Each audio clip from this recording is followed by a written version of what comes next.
Good morning everybody and welcome to this meeting of the Mid-Suffolk District Council Cabinet. I'm Councillor Susie Morley, leader of Mid-Suffolk District Council, and I'm chairing this meeting today. May I remind you of some domestic arrangements. Please ensure that you maintain social distancing from all other persons whilst in the chamber and in the communal areas. Please ensure that you wear a face covering at all times unless you are sitting down or are exempt from doing so, and that you use the hand sanitizer and wipes provided. And please ensure that microphones are turned off when not in use. Please do not interrupt other speakers or hold separate conversation while others are speaking. If you are attending the meeting to speak and persistently interrupt the meeting, you may be asked to leave. Please ensure your mobile phones are on silent or switched off. Finally, we will be using e-voting for this meeting on the modern.gov app, so please could members make sure they are logged in and ready to use the app. I would like to remind everyone present that this meeting will be broadcast live to the internet and will be capable of repeated viewing. The whole of the meeting will be filmed, except where there are confidential or exempt items. If you make a representation to the meeting, you will be deemed by the Council to have consented to being filmed. By entering this meeting as a speaker, you are also consenting to being recorded by the Council and to the possible use of those images and sound recordings for webcasting and or training purposes. The Council, members of the public and the press may record, film, photograph or broadcast this meeting when the public and the press are not lawfully excluded.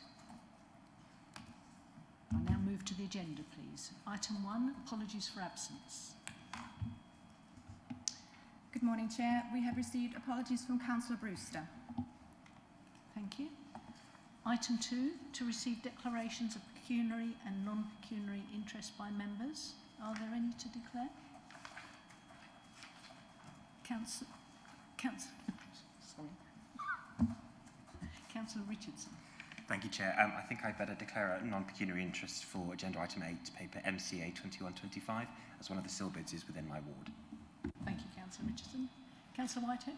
Yeah, in item 10, there are some minor items of benefit to Gateway 14. I'm the Gateway 14 board director, but it's a non-pecuniary interest. Okay, thank you.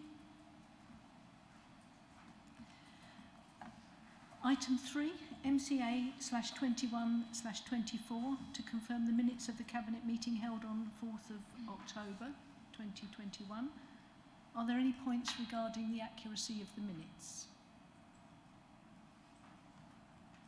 Could I have a proposer, please? Councillor Hadding? And can I have a seconder, please? Councillor Gould, thank you. The Governance Officer will now conduct the vote. Thank you, Chair. The vote is now in progress on your app if you scroll down to the blue line.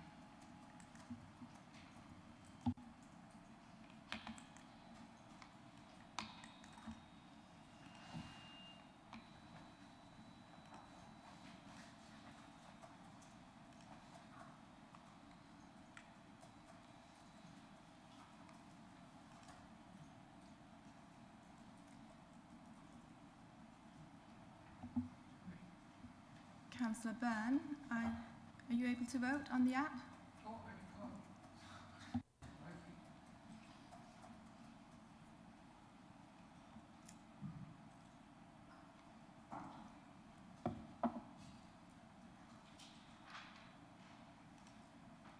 Councillor Byrne, may I take your vote verbally, please?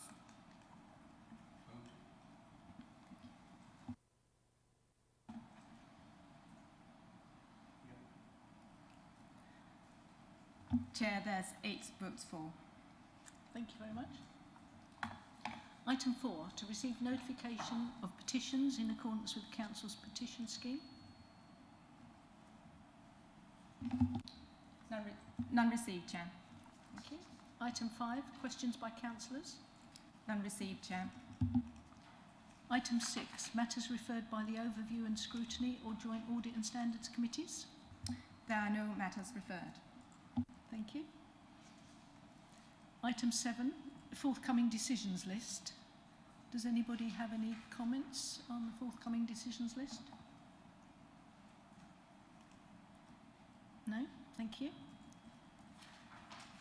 Item 8, MCA/21/215 is the Community Infrastructure Levy, the SIL Expenditure Programme for November 2021. And I'm now going to invite the Cabinet Member for Planning to introduce the report. Thank you very much, Chair. Yes, thank you. Paper MCA 2125 provides you with the SIL Expenditure Programme. There are two decisions for Cabinet today. The first is a significant bid for just over 1.5 million towards the expansion of Elmswell Primary School. The money will be used to increase capacity of the school from 315 places to 420 to accommodate the increased population associated with current housing development in the village. Officers have clearly put a lot of work into considering what are quite complex issues, and I welcome the detail provided at Appendix D. In short, we have the Education Authority enacting their strategy for increasing primary school places in the village. We also have strong concerns expressed by parish, ward and county councillors that the long-term solution for the village should be a new, larger primary school to accommodate longer-term potential future growth. There is much to think through here, and I hope that the reports are clear enough for you. The second matter is more straightforward. When we approved the bid for Thurston Community College to provide funding towards the purchase of playing fields, this was phase one of a three-phase project. And when we did that, we also sought to preempt the latter phases by requiring the completion of a community user agreement as a condition of our funding. Phase 2 will enable school capacity to increase from 1,500 to 1,650 pupils. Phase 3 will provide a synthetic turf pitch, which is the element that would be expected to provide for community use out of school hours.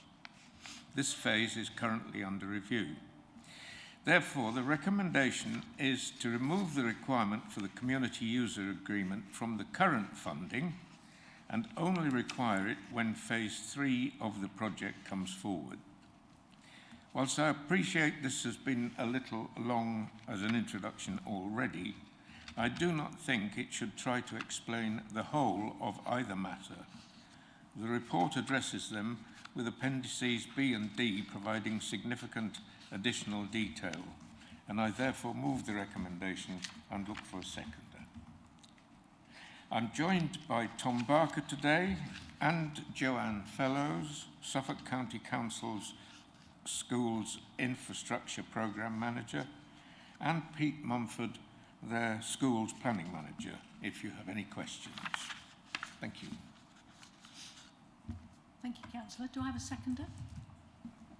Councillor Fleming? I'm happy to second the proposal, thank you. Thank you very much. I'm now going to invite Councillor Geek, who is the ward member for Elmswell, to make a representation to the Cabinet. Councillor Geek? Thank you, Chair. Do I have to stand up? No, excellent, thank you. Right, I'd first like to reiterate that the Parish Council and both ward members and the County Councillor are all against the proposal. The Parish Council have sought the support of our MP, Jo Churchill, to fight the proposal, and although her reply has been somewhat gnomic, they have been assured that she's raising a matter with Michael Gove. So all the village's elected representatives from top to bottom appear to be against spending public money in this way. Elmswell Primary School was built in the early 1970s for 210 4 to 9-year-olds. Following the school organisational review, it was expanded to take 315 pupils up to 11 years old. Today, County Council figures estimate 332 primary age pupils living in the village. But luckily only 277 of them are currently forecast to choose Elmswell Primary School, so there are still plenty of spaces, and delaying this decision will not prevent local children attending the school. The current school's physical space is now quoted as 1.6 hectares, a little smaller than the minimum size for a 420-place school. But this includes the substantial protected tree belt around two sides, which, although lovely, takes up a lot of space. We don't seem to have a figure for the space minus the trees. But as you can see from the plan, as you have seen from the plan, they take up about a quarter of the site. So the land available for school use is probably in the region of 1.2 hectares, and that's only just over half what's normally needed. But I'm not here to argue that this restricted site is too small for the proposed school, although clearly that is true. My main argument is that it's a waste of public funds, as the school will again be outgrown in a few years, and that there are better sites to focus on and invest in. Housing developments that have already been granted planning permission in Elmswell, or that have been allocated in the JLP, will enormously increase the number of households in the village. And there are at least 2 more proposed developments not on JLP allocated sites that we know about. And of course, there are likely to be further windfall sites. The growth is foreseeable, but the school will not be able to expand further, and we will need a new school. So that's an awful lot of money to spend on enlarging the school to give a bare minimum of provision that will be just about acceptable for a few years. Now, you may argue that some Elmswell children can simply attend school in Woolpit, where there's a plot of land available for a new school, but there's no guarantee that that new school will actually happen. The much vaunted cycle path, which will allow sustainable travel over the A14 to Woolpit, is even less likely to materialise in time, as it requires funding from developments that are a long way in the future and over which we have no control. In addition, on the 20th of October, the issue of primary education in Elmswell and Woolpit was raised in the joint local plan hearings as being a matter on which more information was needed. So why not try to plan a bit further ahead and build a new school now? There are 2 potential sites for a new school in the village, both of which are comfortably large. This may require more investment in the short term, but it will be better value for money in the long term. The parish council have offered some financial support for a brand new school, so they are prepared to invest. Surely Mid-Suffolk should also be investing for the future of our communities. And to use Councillor Mansell's words, please think very carefully about voting for this SIL funding to go ahead. Is it what is best for our communities? And is it good value for money?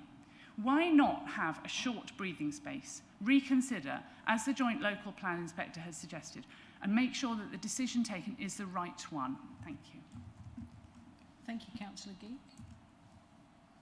As Councillor Byrne has already indicated, we have with us Joanna Fellows, who's the Suffolk County Council Schools Infrastructure Programme Manager. Welcome. And also Pete Mumford, County Council Schools Planning Manager, to help respond to members' questions. Welcome, both of you. Do we have any questions from Cabinet members? Councillor Hadding. Thank you. Yes, but I would like to know what your response to Councillor Geek on behalf of Councillor Mansell's basic thoughts are. You know, how do you feel replying to the parish council and the district councillor and the county councillor on their thoughts?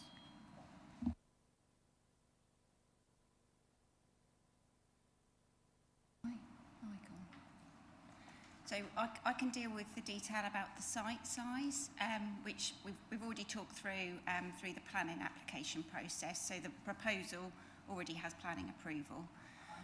Yeah, and so we talked through the site size then. It is correct that there is a large tree belt around, but the school do use this. They see this as an important resource on their school site. And whilst, you know, it's not playing field, they use it creatively for forest schools and for educational purposes. The scheme also is providing a multi-use games area, so an all-weather pitch. Sorry to interrupt you. You're not really answering what I actually meant. Well, I can see what you've done and what you've, but it's why not do something bigger? You know, what is your answer to spending money now when it could spend, you know, have in a different location that wouldn't be bounded by trees? I think that's over to Pete.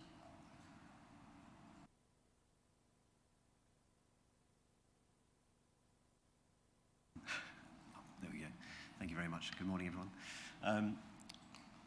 The issue we have in Elmswell is we don't have a site available to us to build a new school on. We've never, as an educational authority, been offered a new site in the village, and as such, we are limited in what we can do in the village. So expanding the school, because they will be over capacity in our forecasting data by September of this year, of 2022, expanding the school is the option that is available to us and that we have built our strategy upon.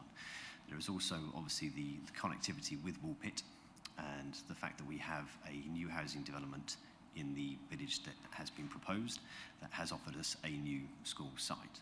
So our strategy has been developed based on a new school in Woolpit that will not only serve the housing and the overcapacity issues we have there, but also to assist in any oversubscription that we may find we have in Elswell in future years as well. Now, at the moment, we are looking at forecasts that are based on information available to us at the moment. These forecasts do change. They change over the time, over the period that we're talking about. We've seen a decrease, for instance, in primary age population in the last few years. That's quite a cyclical thing. It's something we do see quite a lot of. That may change in the future as well. We're continually monitoring that information to see what we would do in terms of putting that new school in Woolpit in place when it becomes available to us, the land there, and how that impacts onto Elmswell. But the fact of the matter is, realistically for us, is when we responded to the local plan information, our strategy was built on the fact we had a school site offered to us in Woolpit. We did not have a school site offered to us in Elmswell, and so by expanding Elmswell for this September allows us to meet the needs of the village for the next few years until that new school in Woolpit then comes into. Oh, so apologies.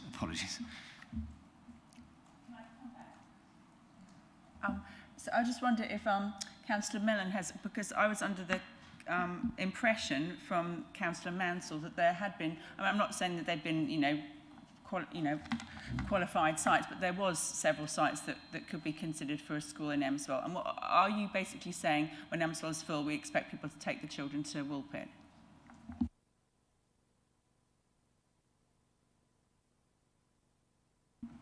Apologies. First time I've used this microphone, to apologise, and I will try and speak up. Apologies. Yes, we are aware that there has been mention of other sites that are available in the village. As I say, as an educational authority, we've not been offered those sites, so we've not been able to look at them in terms of whether they are appropriate to build a new school, and actually whether that is a sensible strategy given the number of pupils that might be coming from the housing. Because when we're talking about a new school, development of a new school, it needs to be sustainable. You need to have a quantum of pupils to be able to attend the school to make it sustainable. So having two smallish schools in one village might be a concern for us in terms of sustainability. So one option might be, if there were a site available to us, for us to relocate the existing school and expand it at the same time. Now that's something that we have considered in other areas. We've actually done recently in Thurston itself. However, it's based on the availability of a land size large enough for us to do that, which we are not aware of and we've never been consulted on. And similarly, the costs to relocate the existing places would have to be found from somewhere, because it can't be SIL, it can't be Section 106, because you're re-providing rather than providing new places. So again, there's a significant amount of funding, probably a rough estimate, £4 or £5 million at least, that would need to be found from somewhere to relocate those existing places. Sorry, my other part of the question was, are you expecting the overflow just to go to Woolpit? Yes, absolutely. If there are additional pupils in Elmswell coming from housing, and again, that's from housing that's not yet been approved, so it doesn't feature currently in our forecasts. But our strategy is based on, if there are pupils that would then need places above and beyond what Elmswell can currently have capacity for, the new school in Woolpit would be where we would be expecting those pupils to go, but that is predicated on the new cycleway and pathway being in place for us to safely allow children to do that. And there are pupils already going from village to village at the moment. Around 35 to 40 pupils go either way, attending Woolpit from Elswell and vice versa as well. So there is that connectivity of travel currently at the moment as well. Thank you. Just to expand on Councillor Haddingham's point a little bit, when you say you haven't considered sites that have not come forward for planning, because obviously you have no knowledge of those, can you confirm that you have included sites within our emerging local plan?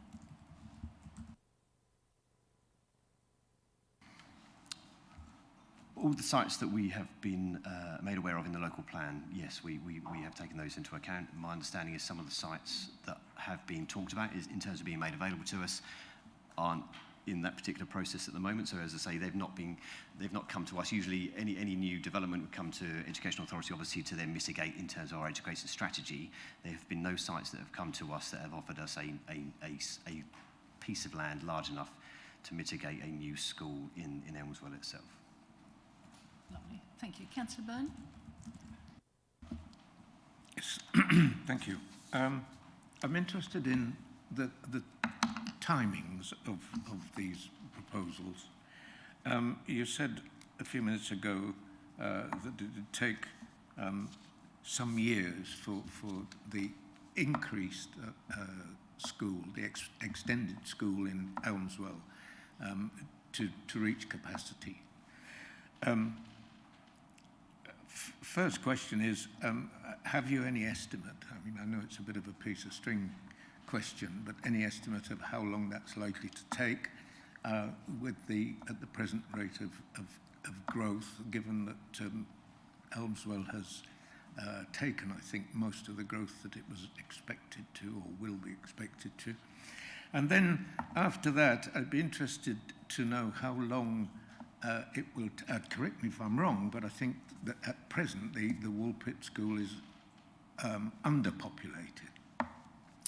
So there's a time lapse there for that to be to reach full capacity before a further provision has yet to be made. So the time that it takes for Elmswell Primary School to become full, then it could be a shorter time actually when the Woolpit Primary School is expected to be full, but if it were not, then overspill from Elmswell would then have to go to Woolpit. And then I'm trying to get a sense of when the new school in Woolpit, or proposed new school in Woolpit, would have to come online, as it were. Any possibility of giving me answers to those various questions? I'll do my very best. Timing is a critical one in school place planning. It's something that we pore over regularly around timings of when new schools need to be built, when schools need to be expanded. As I say, it can be a changing picture as we go, because we can only base our information on 4 years worth of data, because otherwise the children aren't born who would be going to the school. So there is an element as you move towards the end of the forecasting period of 5 years that we use, where it gets a little more difficult to be able to make those sorts of predictions. At the moment, the forecasting data is telling us that the school in Elmswell would reach capacity by around 2025. So in September 2025, our current forecasts show us that school would be over capacity. Now, in terms of Woolpit itself, our understanding and what we're basing our strategy on at the time when we developed the strategy in response to the local plan is that the new school in Woolpit would be available, or the new school site in Woolpit, apologies, would be available to us within that time frame. So we would be able to then build the new school in Woolpit to be able to mitigate not just the demand in Woolpit itself, but to be able to manage the oversubscription that we would then be seeing in Elmswell as well. Now, as I say, that's the response. That's what our strategy has been based upon. We are currently working on, as I say, our forecasting on a yearly basis, almost 6 months actually, in terms of just making sure that we know what that current proposal is going to be and whether that's going to be what actually happens on the ground. You're right, Woolpit at the moment does have some spare capacity. That's again borne out by the fact that there has been a lower primary age population birth rate currently, but it's also been because of Ofsted inspection judgments at the school as well, which has meant that the school hasn't necessarily attracted as many pupils as it has in the past. And we know in school place planning these things can change quite quickly. And actually you might see the school improve itself over a short period and actually attract a lot more pupils back. So it's not one that I can really say with any certainty, unfortunately, in terms of timescales, but our strategy at the outset was built upon us having the new school site in Woolpit, able to build the new school in time for the needs of Elmswell as well. May I come back, please? Okay, thank you. Thank you for that. Hypothetical now, because it's a what-if type question. Had there been a site available to you in Elmswell, have you any reason for thinking that our school in Woolpit would be it would be a better location than, shall we say, a school in Elmswell, had there been a site available to you? That's a very good question. And my answer would be that we base our strategies on what's available to us at that given time. When we developed our strategy for Elmswell and Woolpit together, the land was given to us, was available to us in Woolpit. That was part of that local plan provision. And as I said earlier, there was no provision in Elmswell. Had it been the other way around, absolutely we would have considered it. It's right and proper that we do, because actually, had there been a site in Elmswell and not one in Woolpit, we might be in the same position. We might be talking around those issues, but in reverse. So, absolutely, if there had been a site available to us as part of those local plan developments in Elmswell, we would have certainly considered that. Now, whether we would have built both schools is highly unlikely. I don't think there is enough provision in both villages to require 2 new schools. But certainly, if it had been that there was land available in Elmswell and not Woolpit at that point, then yes, we would have certainly considered that as our strategy. So, final question then is, how practicable would it be at this stage of the game to change the idea of building in Woolpit to one of building in Elmswell, were such a site to be made available to you? I think, again, a lot of it comes down to that word timing at the moment. We know that Elmswell is going to be over capacity this September. So as a place planning authority, we have a duty to provide places to pupils when that school or that area is oversubscribed. And so we will need places at Elmswell Primary School to meet the demands coming through from September of this year. If a site were given to us in Elmswell to build a new school on tomorrow, for argument's sake, it's probably going to take best part of 2 to 2.5 years to develop a new school. We have to go through quite detailed design and planning, as you can imagine, and probably around a year to 15 months at least of new build time as well. In the meantime, we're going to have a school in Elmswell which is going to be oversubscribed by close to 100 pupils at that point. And we have an option to expand the existing primary school. So as a school place planning authority, that has to be the option that we look at, and that's why we're here today, to ask for approval of the funding to be able to do that. Just finally then, if the extension to the existing Elmswell school gives you breathing space through to 2025, within that space of time, you could develop the idea of another school within Elmswell in preference to one in Woolpit, were the site to be made available to you.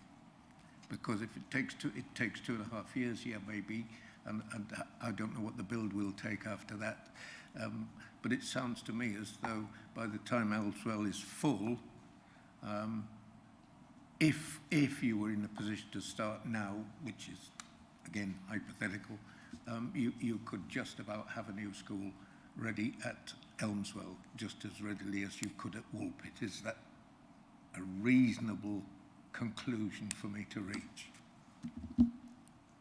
I think it's certainly one we would obviously consider. We want to consider all options when we've spoken to, and we've met with the parish council, we've met with local councillors, local ward members as well, and put our case across in terms of why we're expanding Elmswell. And we've always said throughout that process, we are willing to consider all options available to us. I think it's right and proper that we do that. My issue is, as I said, with regards to Elmswell, is the current demand coming through that we need to meet from September 22.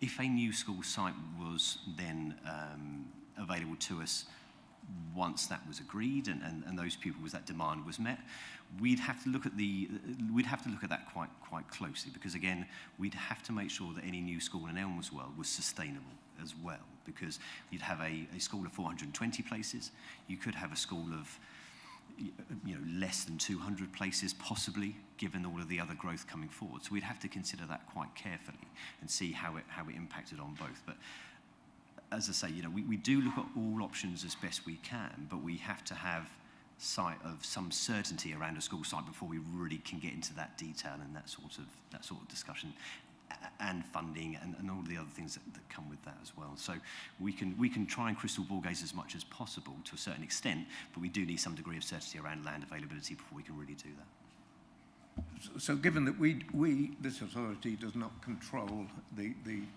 provision of education within the district, the county does. I'm concerned simply to establish whether or not our granting approval for the expenditure of this SIL funding, which seems to be necessary in the short term anyway, in order to secure places at Elmswell. Our granting that does not necessarily prejudice future development of schools within Elmswell. It certainly doesn't prejudice it, but I can't sit here and say that it would be a new school in Elmswell should that happen. We'd have to look at everything in the round and look at what's best for the families and the communities of both villages.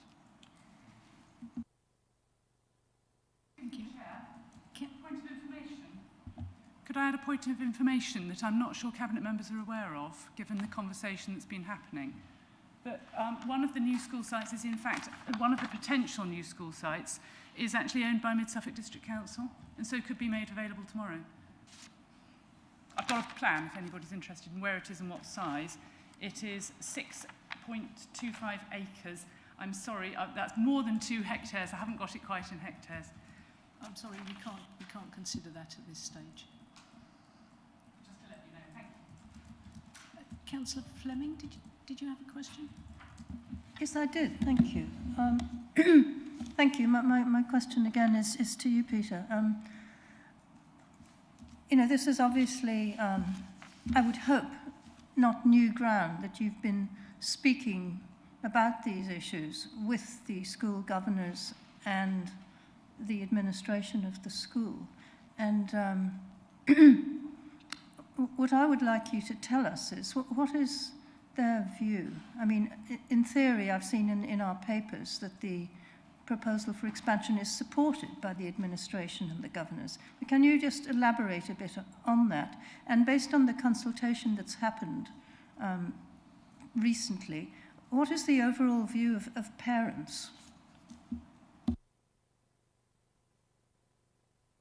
I'll actually ask Joe to expand on that question, if I may, because Joe's been involved with the consultation process and with the school all throughout the design and planning of the new school expansion. So I'll pass to Joe, if that's okay. Thanks. Yeah, so the head teacher and the governing body are supportive of our proposals. In terms of what the project will provide, at the moment, the school playing field is incredibly waterlogged. So we're doing some work to improve the drainage, but also by providing the mugger, it means that the playing field, which they currently can't use for 2 terms, will be usable all year round. I think that a question was raised about changing rooms as well, because of the internal remodelling that we're doing will take the changing rooms out of effect. Actually, the school don't use those changing rooms and haven't done for many years. Children get changed at home and come to school in their PE kits now. So in terms of what accommodation we are providing, the school are very happy and supportive of that. And we've worked with them to develop the proposals throughout, and so they're supportive, yes. Okay, so I understand that clearly there is support in the school administration governors for the expansion, and because this is obviously very important. And it's very important, I think, that the school administration feels they're supported and that this is a successful school and that investment is available to it to enable it to thrive. And I'm somewhat heartened to hear from the conversation with Councillor Byrne that if we approve the SIL money for expansion today, that it does not necessarily preclude in the future a new school being built in Elmswell if the circumstances should indicate that were to be desirable and possible. Because I think that was a question that Councillor Mellon put to you just over a year ago. And in fact, I think that email is in our papers, but the response to it wasn't. And I was going to ask you that question as well, because it's a really key question. I mean, my view is that very strong arguments have been made about the desirability of building a new school and the desirability of providing enough space for children outdoors, which is increasingly recognised as being, vital to their health and well-being. However, I feel there's a real immediacy here in providing the space for local children, which we can do by approving this money. And the school will be up and running in time to meet that need. And, I feel it's a very balanced and difficult decision to make. But my view is that, I will be voting for the SIL funding for the expansion. And, I think it's really important that the District Council and the County Council work really closely together, seeing that so much development's happening in this area, that we get, the education in schools part right, as best we possibly can. Thank you. Is this a question? I think my question has been answered in terms of the support from the administration and governors. Thank you. Thank you. Councillor Richardson? Thank you, Chair. That was actually my question as well, about whether it's the school is supportive of this option. So I think that's answered my question. Thank you. Okay. Any more questions from Cabinet members? Okay. Any questions from any other members present? Councillor Mellon? Yeah, thank you, Chair. I just wanted to unpick a little bit the figures for next autumn, September 2022. I understand this is horrendously complex, but it seems to me that you haven't made a full case for the fact that there will be too many pupils for next September across Elmswell and Woolpit, because there's so much spare capacity at Woolpit. Is that correct?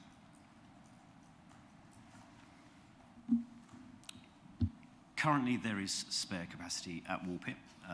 We won't be looking to add places into Woolpit certainly for next September or the year after, I would suspect. And again, that's something we will be monitoring over time.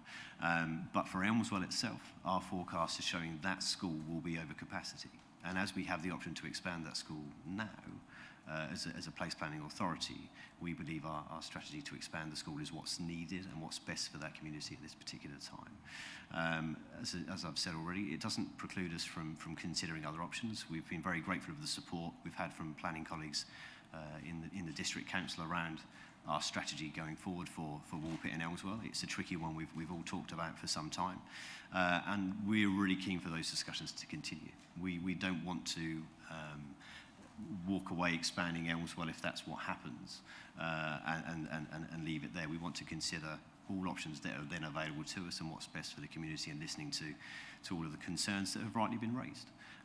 But in answer to your question, at the moment we have a shortage of places in Elmswell. We have the opportunity to meet that demand by expanding the school for September of 2022, and that's what our strategy and our ask for approval is based upon.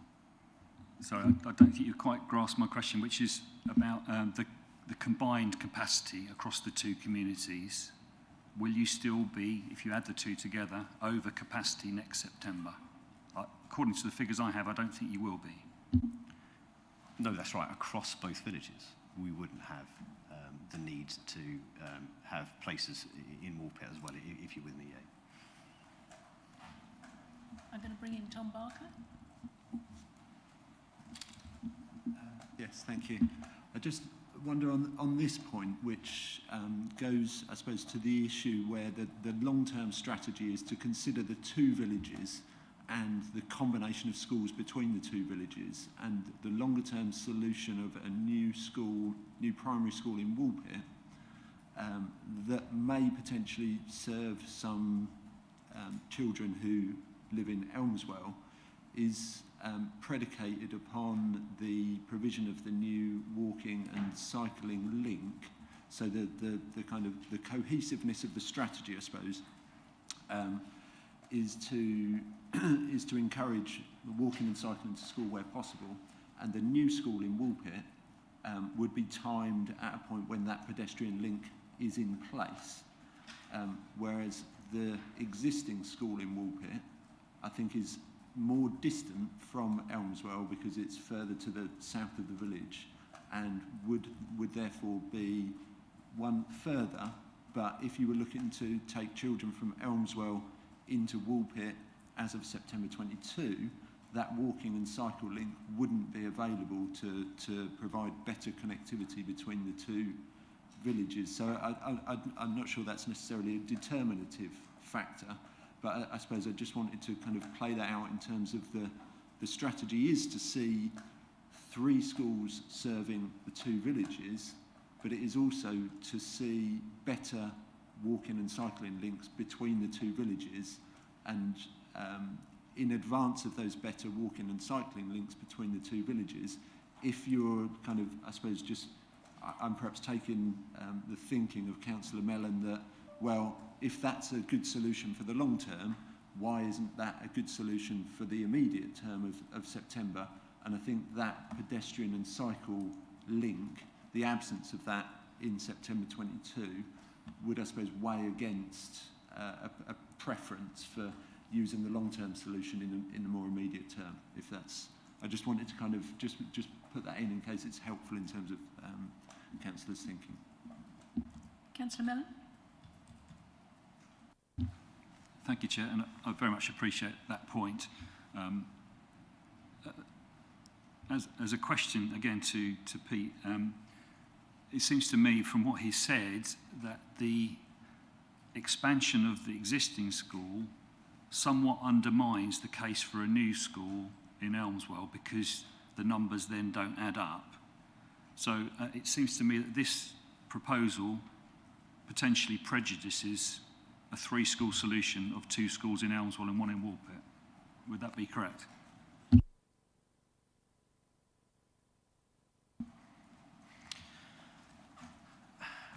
I mean, I would say no, not necessarily.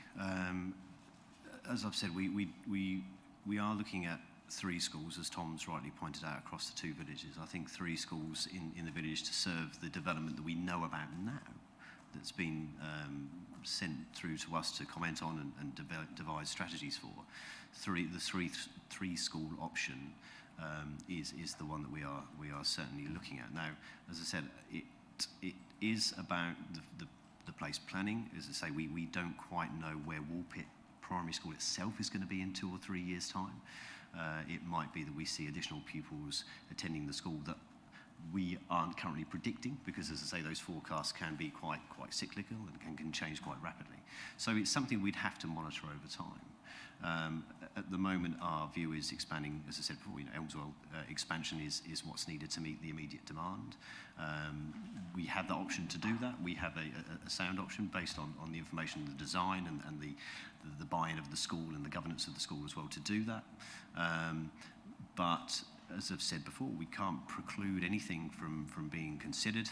A new school in Elmswell may be possible, but we'd have to ensure that there was that critical mass of pupils that I've talked about before, because we wouldn't want to have a small school that could struggle to be sustainable in the current climate. So we'd have to look at everything at that particular point, but at the moment we can only really base our strategy on what's available to us, and that's what we've tried to do from the outset around land availability and the pupil numbers and data that is there. Councillor Geek? Thank you, Chair. Could I just ask a quick question of Mr Mumford about the capacity of Elmswell School and the projected forecasts? I understood that the June 2021 forecast was that there would be 277 total children at Elmswell School at the end of 2024 to 25.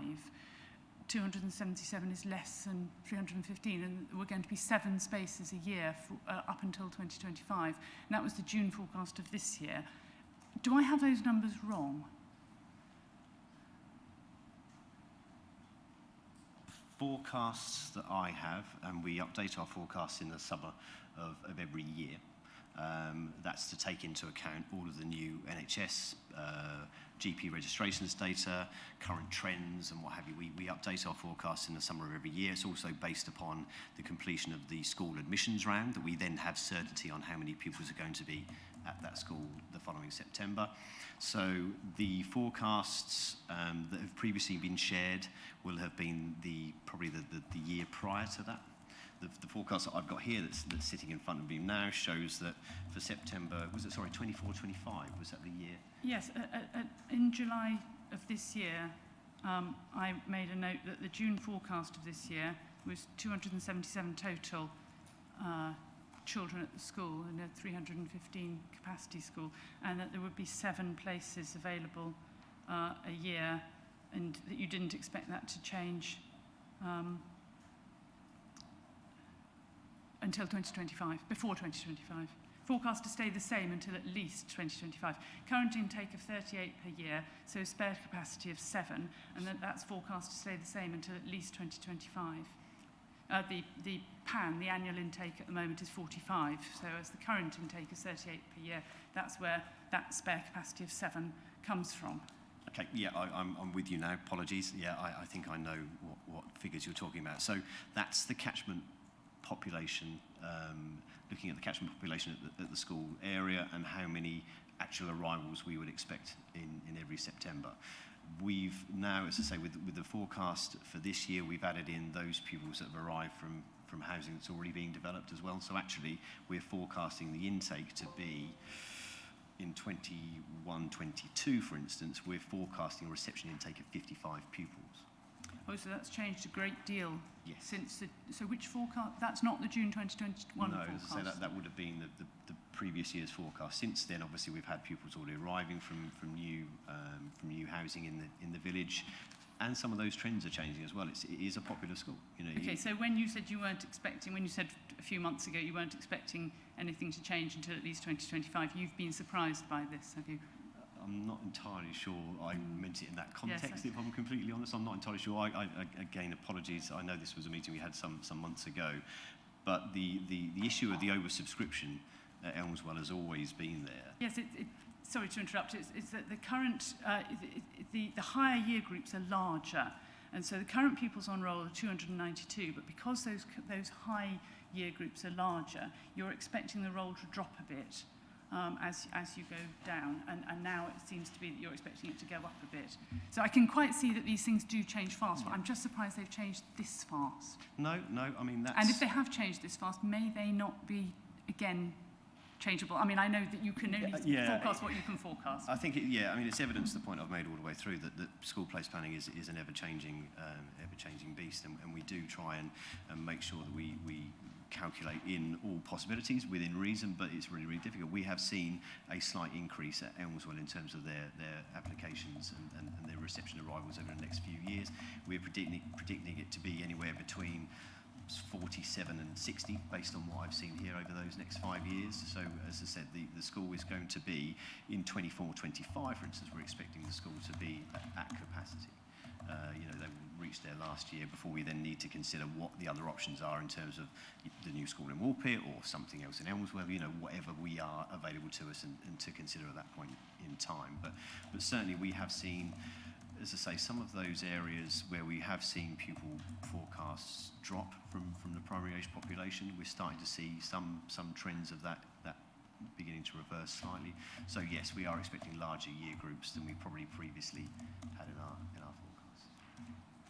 Thank you. Thank you. So I'm now going to move us on to debate. So Cabinet members, is there anybody who'd like to start the conversation? Councillor Richardson. Thank you, Chair. A couple of points I want to make. So I think first, obviously important to just reflect on this, that we've received the advice from the local education authority with the support of the school itself in Elmswell, and they've presented their recommendations to us based on their available options. So I appreciate what's in this paper is not necessarily a perfect solution, but it is a solution nonetheless. Again, I've considered this quite carefully, and I've heard some of the questions that have been asked and some of the responses received. But I think given the timescales involved, we will need the extra capacity by September next year, and with the absence of the local walking and cycling links that Tom Barker mentioned, I do think, combined with the uncertainty that remains around the other alternatives and what land could potentially be available, I think this is, and given that it's incumbent upon ourselves to make a decision one way or the other, I think I'll be supporting the recommendations in this report as for the reasons set out, as I think many others have alluded to already. I know Councillor Fleming has as well. Just turning to something that Councillor Byrne mentioned in his introduction, which I think is worth clarifying. It is in the detail in Appendix B, the technical assessment, but just in terms of the Thurston bid, I did just want to emphasise that, as is stated in that appendix, that there is the community user agreement that was previously attached to phases 1 and 2, which was approved by Cabinet earlier in the year.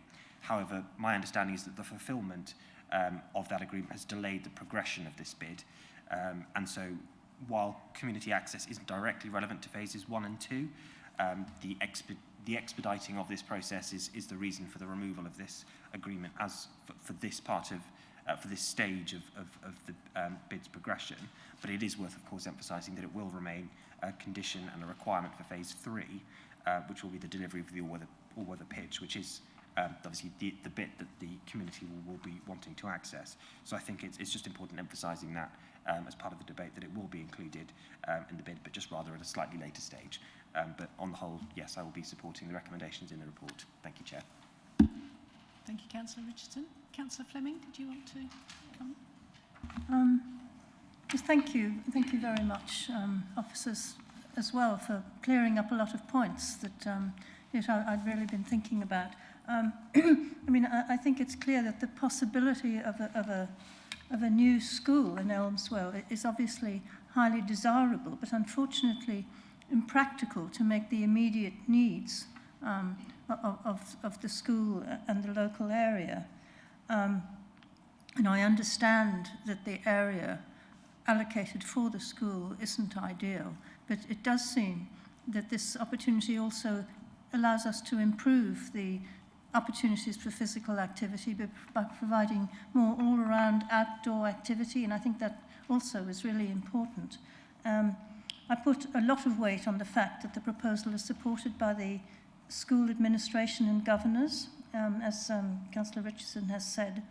And I also fear that, as has been suggested, that if this decision is deferred to a later cabinet meeting to allow us to think about it some more, the delay in the programme would imply that the extension would not be completed by the deadline of September 22 when it's needed. I feel the consequence of failing to support expanding the school would mean that some local children would not be able to attend the local school of their choice. And it would also indicate an unjustified lack of support for the present school. And I believe schools do need support. They need to know we are listening to them and are willing to invest in them. And it would be a missed opportunity with far-reaching consequences. Therefore, I'm going to support the proposal today. Thank you. Councillor, shall I leave you to last, Councillor Byrne, and allow you to sum up? Councillor Haddingham. Thank you. I agree with Councillor Fleming that, of course, schools need our support, but I feel very uncomfortable supporting this with the parish council, the district councillor and the county councillor all speak against it, and I do feel it's a little bit short-sighted, so I shall be voting against this. Thank you. Anybody? Councillor Whitehead? Thank you. I mean, to aid our council decision-making function, we employ professional advisors, professional experts, and I guess two fundamental issues arise. Should we take their advice, and should we question their advice? And I think the answer to the first is yes, and the answer to the second is definitely yes. And we've done this. I mean, outside of this chamber, we've spent considerable time already looking at this Elmswell issue. And Appendix D in our papers, dated the 18th of October, is the outcome of that, and it's a very detailed paper. And I think it's important that the Elmswell residents hear this. I mean, to cut to the chase, decisions like this are always looking at forecasts. We're always having to crystal ball gaze when it comes to future planning developments, and I suspect we're going to be faced with many more like this along the A14 corridor in the future. So it's not an easy decision, but we have to make one, and after consideration and on balance, I am coming down on the side of our professional advisors. Thank you. Thank you. I think my opinion is that our role today is not to decide should we have a new school here or should we have a new school there. Our role today is to look at the recommendations put forward by our technical advisors and determine whether or not we should spend this money in this way. So, on balance, my view is we accept the recommendations from our technical advisors, the school, the Board of Governors, which presumably includes the children, and our technical advisors, our planning officers, and our county council representatives here today. So, on balance, my view is that I will be voting for this. Councillor Byrne, I'm going to allow you to sum up. Yes, thank you. I don't need to point out, I don't think that for us £1.5 million is a serious sum of money. And we have to make sure that any decisions we make about spending the SIL that we collect are carried out with due diligence. How then, in this particular case, does that diligence extend to interrogating? Is that the right word? No, probably not. But at least asking the county to justify its strategy. Yeah, I think there's a case for us to say that is part of our diligence. And I think that the county have responded today satisfactorily in that sense. It seems to me to boil down to there is a need for extending the present capacity at Elmswell, and the present capacity at Elmswell can be achieved. The extension at Elmswell can be achieved. There's also, strategically, a long-term need identified by the county for another school, another primary school in that area, shall we say, because schools don't just gather their pupils from within the parish boundary, that the catchment extends beyond that, and you can reasonably expect to get pupils coming from neighbouring villages. So in this particular case, is there, if Woolpit and Elmswell are inextricably linked to that extent, it's a case of saying, well, is that new school going to be Woolpit or is it going to be Elmswell? And at the moment it's looking very much like Woolpit because that's what the county council had to work with at the time they were trying to make that decision. So I can fully understand that. I was a tiny bit surprised by Councillor Mellon's last question because he seemed to think the county had not satisfactorily explained why they felt that it did not prejudice, their decision did not prejudice the possibility of a school in Elmswell, because my first line of questioning, which was extensive, was designed to establish that very point. Was it has it closed the door completely on the possibility of a school in Elmswell? I mean, the reason why I'm concerned about that is that, yes, I fully sympathise with Councillor Haddingham's position. It's very, very, what's the right epithet really, unfortunate that this proposal does not carry the support of all the local representatives, councillors, parish councillors. It carries the support of the school and the school governors, which is considerable.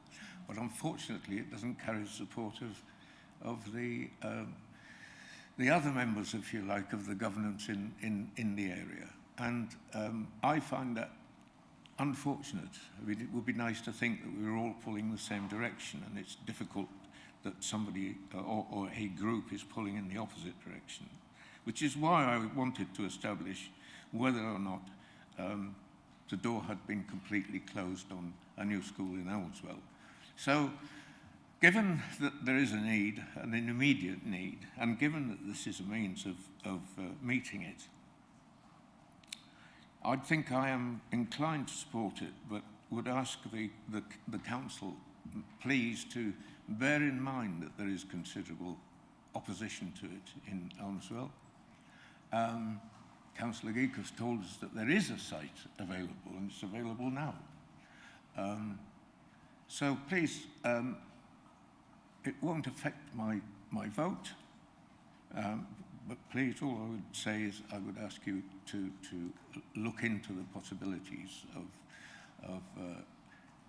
it seems to me that it doesn't, and I don't know anything about it, so it seems to me that it doesn't really matter whether the school is in Thurston or whether it's in Elmswell.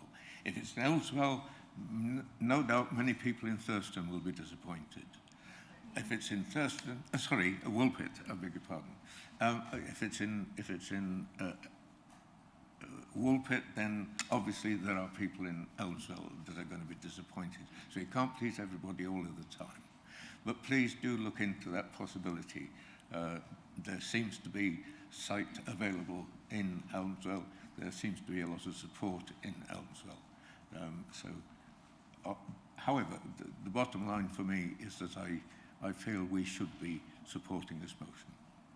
And I feel too that there is no problem with supporting the Elmswell, the Thurston recommendation, because the community use of that facility will still be achieved, I believe. Thank you.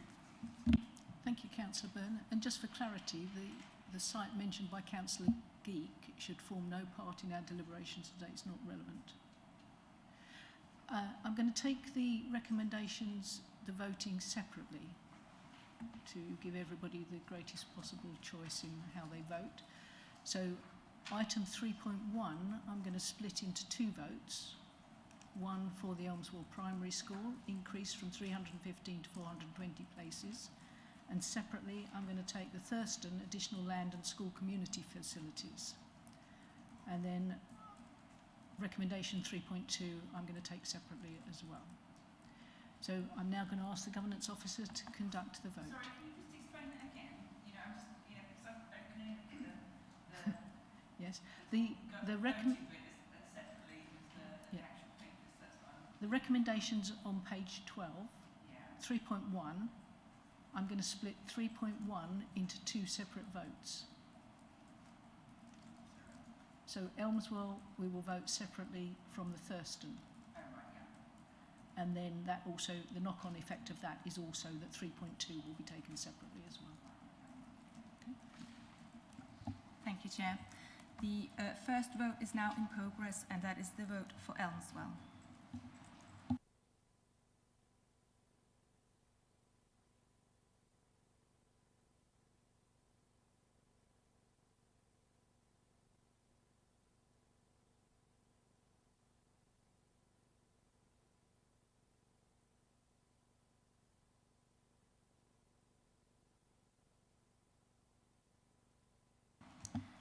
So, Chair, that is 7 votes for and 1 vote against.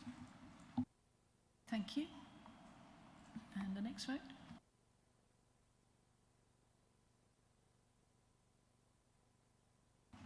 The next vote, which is for Thurston, is now in progress.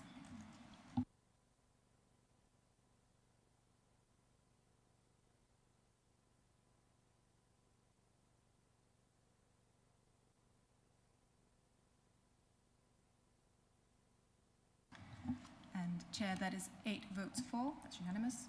Thank you. And item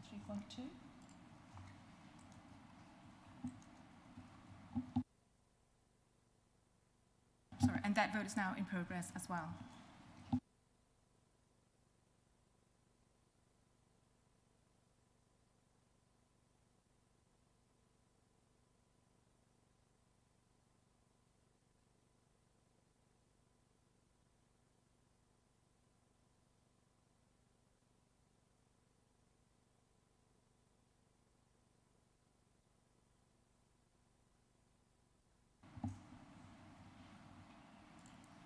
Councillor Fleming, have you voted?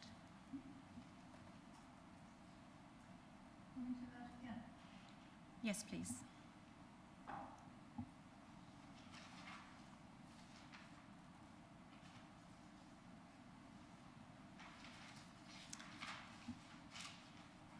May I take your vote verbally?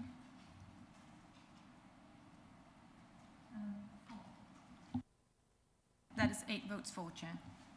Thank you very much. Thank you, councillors. I'm going to move on to item 9. MCA/21/26 is the infrastructure funding statement for Mid-Suffolk, April to March 2021. Cabinet has agreed that this infrastructure funding statement and future statements will be circulated to all members and published on the Council's website in due course. Therefore, this item will not be presented to Cabinet today. I just wonder whether, Councillor Byrne, did you want to add anything to that? Did you want to add anything for item 9? I think my notes say that we're not going to discuss this.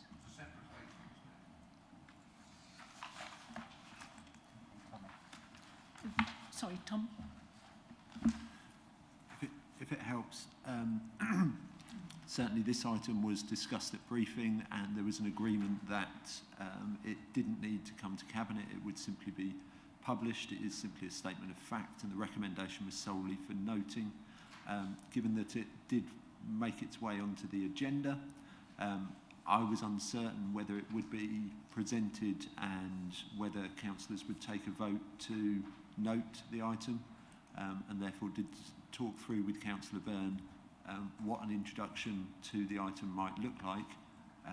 So ultimately it's a statement of fact and the recommendation is solely for noting within the report that is on your agenda. So I think from an officer perspective it matters not really whether you hear the item or whether you remove it from the agenda.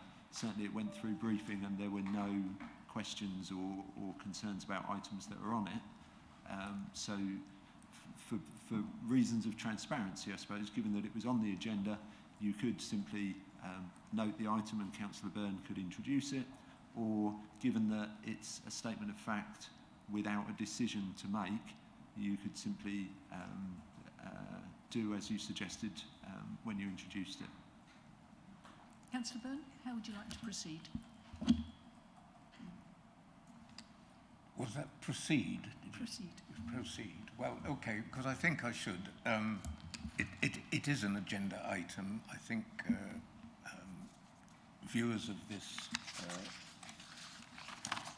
particular meeting, for transparency was the word that Tom Barker used just then, and I think it's right that for transparency reasons I should just introduce this and I'll explain a little bit about it.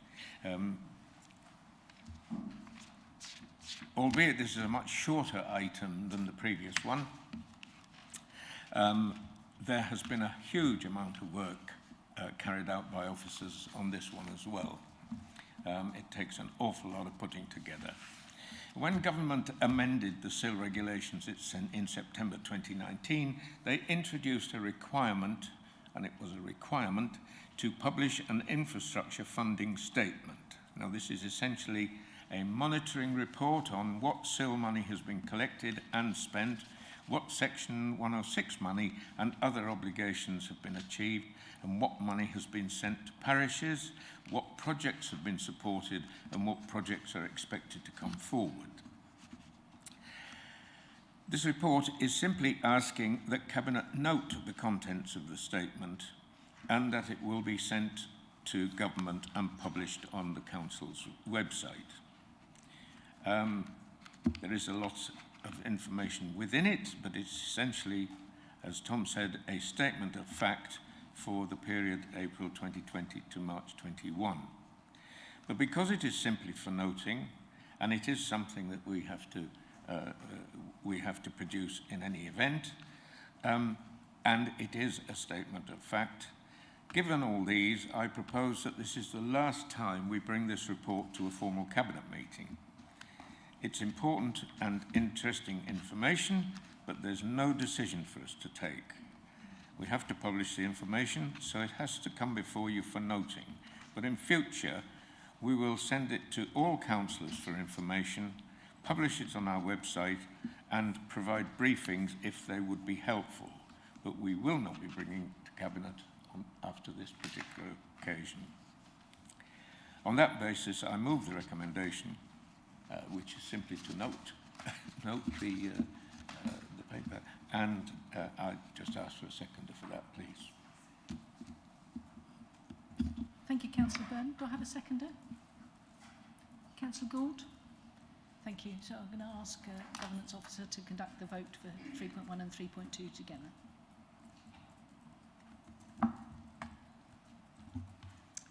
Thank you, Chair. The vote is now in progress on your app.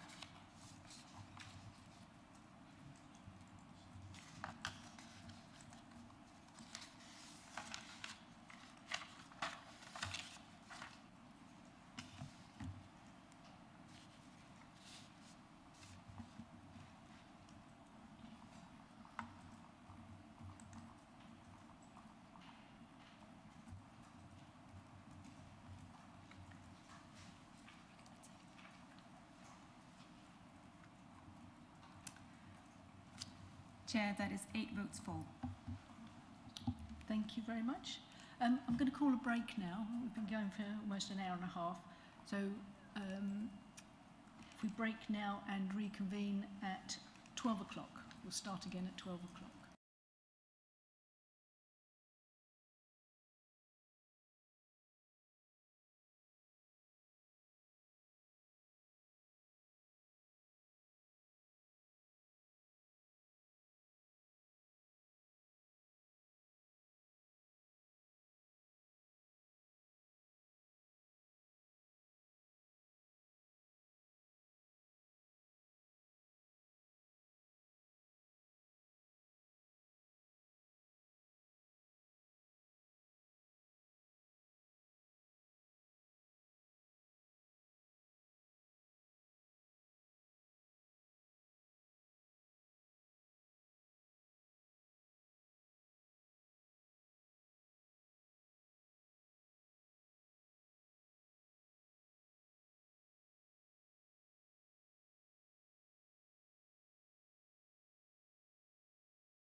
Thank you, councillors.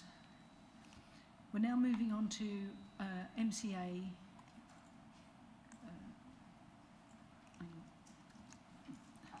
MCA/21/27, and this is the funding to support our strategic priorities.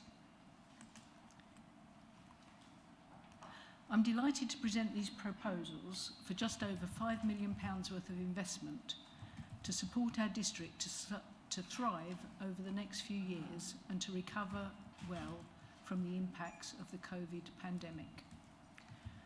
While these proposals focus primarily on our strategic priorities relating to the economy, communities, well-being and housing, they also include further investment in projects that support our climate change ambitions. This is, of course, in addition to the £1 million investment already set aside in reserves for climate change and biodiversity. These proposals were developed following cross-party input at all member workshops, and the key themes arising from those workshops are set out at pages 204 and 205 of your papers today.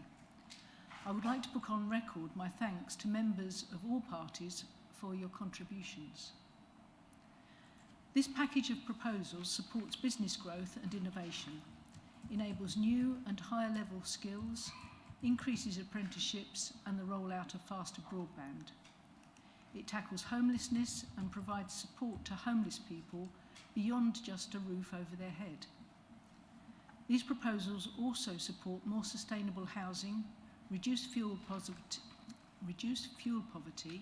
encourage more community land trusts, and adds additional capacity to develop and deliver neighbourhood plans. They embrace the well-being of our communities, addressing isolation, loneliness, inactivity, dementia, victims of domestic abuse, and sustainable travel, to mention but a few. Young people are also at the centre of these proposals, with our biggest single investment being in a new youth social prescribing scheme. There are also more grants for community groups to recover from COVID and support to retain and develop those fantastic volunteers so vital to our communities during the pandemic and beyond. However, we also recognise that if we're going to continue to be truly ambitious, we need to set aside investment to assess feasibility and build business cases for those big ideas, such as retrofit for all tenures or truly affordable housing solutions. We want to press on to look at our options in these areas. And so to conclude, I'm very proud of the proposals I'm setting out today, and I believe they will make a real difference to our local communities. However, the Cabinet recognises that as we continue to live with and recover from COVID-19, we can also expect to see emerging new needs and opportunities. We therefore want to keep all our strategies and delivery plans dynamic so that we can respond to our fast-changing environment and continue to work together to build great communities with bright and healthy futures that everybody is proud to call home. I'm going to move the recommendations at paragraph 3 of this report and call for a seconder. Councillor Flatman? Thank you.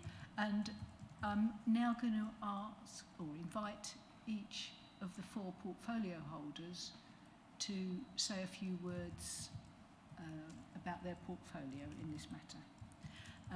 And as Councillor Brewster is unable to be with us today, I will be saying a few words on his behalf. I'm going to start with Councillor Flatman. Thank you, Chair.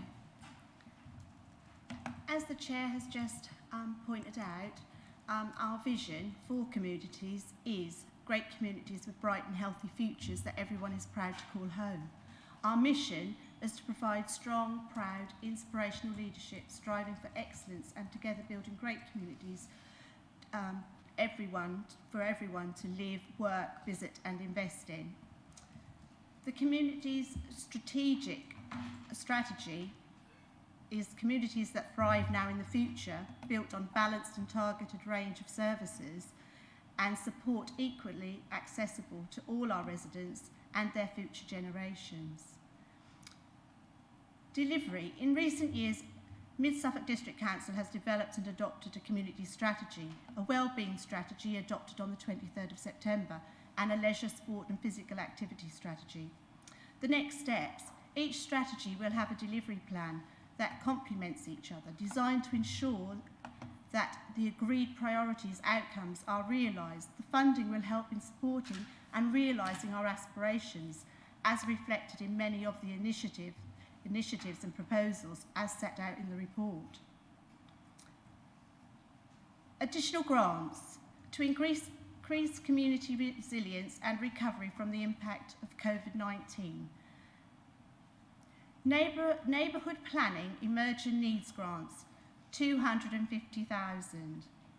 Community aspirations have been identified from neighbourhood plans, many of which align with our objectives agreed in the community strategy, the LSPA strategy and the wellbeing strategy. Use of discretionary grants to fund these initiatives that will create community space or spaces, support health and wellbeing initiatives and services, new or improved community hall provision, meeting spaces, community cafes, community gardens, sports and outdoor gym equipment and recreation facilities and other community infrastructure identified, will significantly contribute to the delivery of all these strategies and delivery plans. The review of neighbourhood plans also pulled out of a community desire to be involved in taking forward ideas such as those identified above.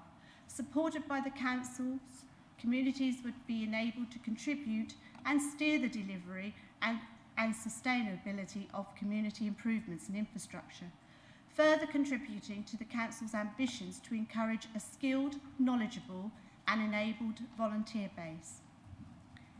Actively respond to issues outlined in neighbourhood plans would also go some way to fostering strong and effective community relationships and give confidence, and there is council support to help delivery of community neighbourhood plans. The COVID recovery grants for community groups, 100,000. The COVID-19 pandemic has had significant impact on us all as individuals, families and communities. These impacts are diverse and varied. On the one hand, effects have been felt by community facilities, arts and cultural organisations, welfare support charities and youth providers, and have lost income, and some charities have folded, e.g. Age UK Suffolk. On the other hand, the strength of our community shone through in a multitude of ways in which people have supported each other. This is something that we want to harness and stimulate further in line with our aspirations of the community strategy. The aim of the fund is to enable VCSEs, organisations, to resume their previous activities, to support them to transition to new ways of working and to help rebuild participation and income streams. Support will be directed to those VCSE organisations that support the outcomes of the wellbeing strategy, focusing on mental health and wellbeing, social isolation and connecting communities. Okay, for those VCSE is voluntary, community and social sector, just so you know what I'm talking about. Further grants to support community facilities, improve accessibility and green initiatives, 200,000. To boost capital funding available to improvements to community facilities. Demand for major capital community grants funding stream is increasing year on year. Much of the 21-22 capital budget has already been allocated to projects across the district, and if we are to respond and support groups to help deliver the ambitions of the emerging wellbeing strategy and the LSPA strategy, then we need to ensure we can support improvements required to physical community assets, facilities for increased community use nearer to where people live, e.g. equipment or improvements to the facilities to encourage sports and leisure nearer to where people live. The criteria for this fund will also encourage the development of green initiatives to support the Council's environmental objectives, such as the use of solar panels, air source heat pumps, etc. for e.g. village halls. The community volunteer mentoring, 80,000. Appoint a volunteer coordinator to support the development of a skilled and enabled volunteer base. The role will work with all existing known volunteers and community groups.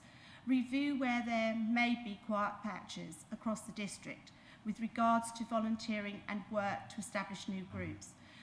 We also witnessed throughout the pandemic the strength of our communities in the multitude of ways in which they supported each other.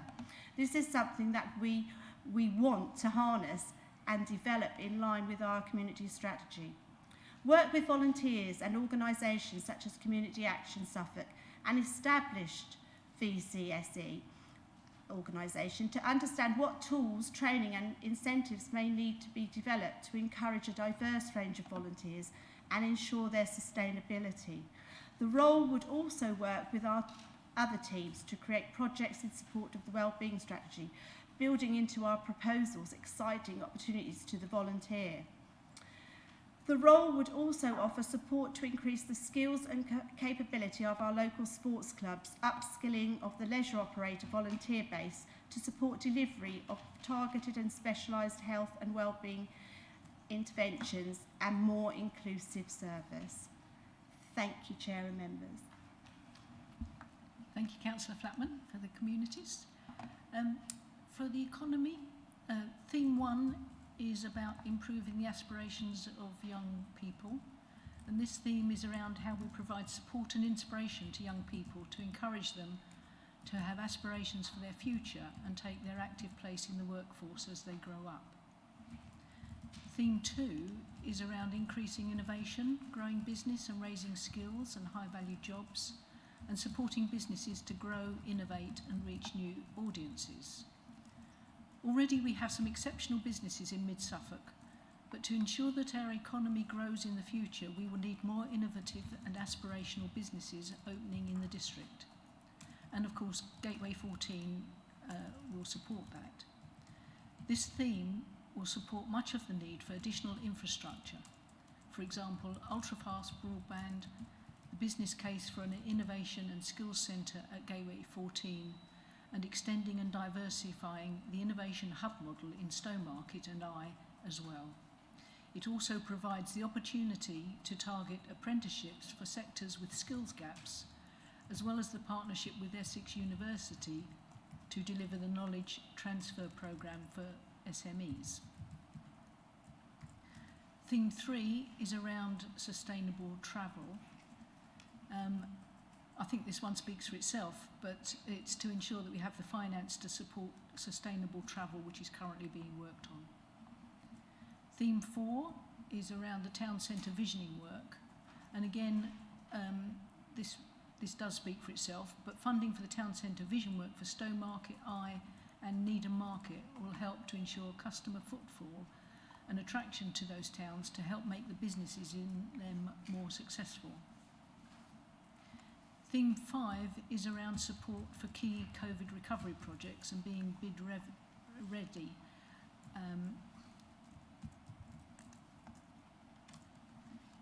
So that's it for economy. I'm now going to invite Councillor Haddingham to speak on behalf of housing.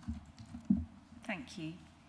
I have to say that I'm really excited about the ideas that we discussed cross-party earlier this year in June are now being agreed and can go forward. Shelter has always been a basic need since time began, and it's also the foundation of what we as a district council provide. Our vision, our strategic priority for housing in our corporate plan is residents are settled with safe, healthy lives in affordable and high-quality homes. So feedback into this included building more of our own homes through the Mid-Suffolk Growth Group, including highly sustainable housing projects, exploring how we might achieve truly affordable housing solutions across all tenures, and providing homeless support that goes beyond just a roof and includes support for mental health, skills and jobs, and helps with drug and alcohol dependency. The proposal we are putting forward today includes increasing housing by supporting the delivery of new homes by adding additional staffing capacity to find sites for the growth company to build new homes and explore the feasibility of delivering service plots with outline planning permission for self-build or custom build on council-owned land, and look at the benefits of delivering housing through modern methods of construction, which would also positively affect management and maintenance. Increasing available housing by bringing back more empty homes into use, by enabling owners to apply for money on top of the current grant to do the required work to bring the property back into use.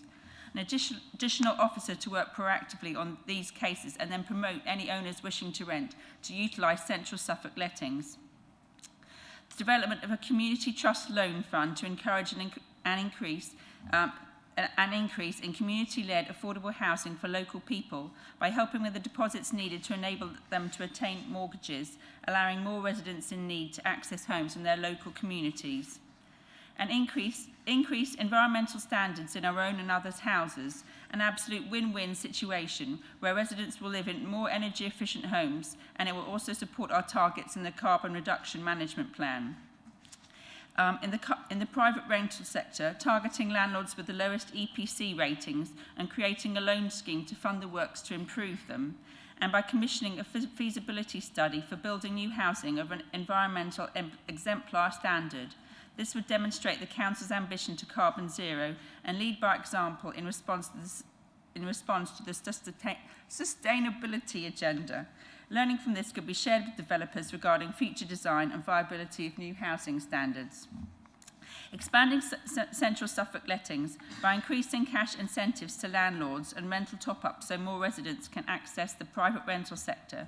And with a dedicated tenancy support officer, we feel that homelessness will be prevented in more cases and there will be less dependency on temporary accommodation and social houses.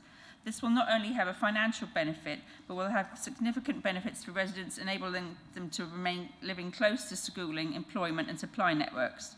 Improving temporary accommodation by developing a required standard and expecting all current accommodation to ensure all units meet it and continue to maintain it, which will in turn will reduce void times and time spent in B&Bs, enabling residents to live safely and comfortably during their time in temporary accommodation.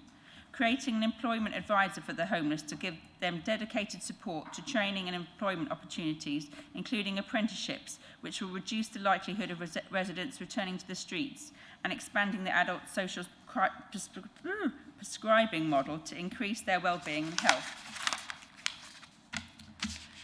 All in all, I haven't mentioned everything, so I didn't want to hog too much time, but I feel that this proposal will improve the lives of many of our residents and their families and goes a long way to living up to the Council's vision, and I'm happy and grateful to have been a part of it. Thank you. Thank you, Councillor Haddingham. And now Councillor Richardson for Wellbeing. Thank you very much, Chair. I'm absolutely delighted that these proposals have come to fruition and that they're being included, and especially the fact that we've exceeded the amounts that we agreed in the budget in February. What this allows us to do in terms of wellbeing is provide new dedicated funding to support the delivery of our new and dedicated wellbeing strategy. Again, much similar to the my other Cabinet colleagues, this is split into key themes, and there are three main ones here for wellbeing. The first is that we are targeting support to specific adult groups, such as those who have experienced loneliness and isolation, those suffering from dementia, as well as extending the support that we can offer to some of our more rural communities. The second is with a particular emphasis on young people, and I think including those sort of two broad groups is especially important because they have been and continue to be to some extent affected very deeply by the impact of the pandemic, and supporting them to recover from that is absolutely essential. And by adopting that approach, we can also, and targeting our funding to those specific areas, we can maximise the impact that we have on our residents and those who are most in need. As Councillor Morley quite rightly said in the introduction, the single biggest investment of $360,000 is in a new social prescribing scheme for young people, which will be rolled out across our district and which we hope will impact positively the lives of many people that we represent. The other aspect, which I know came out quite strongly in the debate when we had the wellbeing strategy come forward to the Council in September, is the desire to see the concept of wellbeing embedded within our planning system. I think there was a kind of universal recognition that's absolutely something we want to do. And I know, and personally, it's something I'm very keen on, and I know the planning officers are supportive of that as well. And so I think what this funding will do is enable that to actually become a reality. Because I think ultimately, when I reflect on what it is we're trying to achieve here, we are effectively, and I've mentioned this previously, we are extending our core statutory obligations. We're providing additional support, additional services to our residents, which we can only do because of the advantageous financial position that we find ourselves in as a council. And so I really think that this new funding proposal, which I will absolutely be supporting if I haven't mentioned that already, I think is actually a really welcome step to helping achieve and realise the ambitious objectives that we set in our new wellbeing strategy, and really actually empowers us to work in collaboration with the CCGs, with primary care, with other local voluntary groups and other partners as well. And I think that's really important because we must recognise that within this space we must work with others. This is a really welcome step forward to enable us to achieve some of those aspirations, but we must do that in collaboration with others. And I think this gives us a really serious and meaningful offer to those partners to say that we are here, we have stepped up to the plate, and we will absolutely be doing everything we can to support our residents. All of which will then help deliver the core vision that we have for wellbeing, which is for our residents to have the best possible conditions for good well-being and for lives that are healthy, happy and rewarding. And I absolutely think this is a big step for us in helping to achieve that. Thank you, Chair. Thank you, councillors. We're now going to move into questions, and I've got a full set of assistant directors here to help delve into the detail, should you wish. Who wishes to ask a question? Councillor Wellham?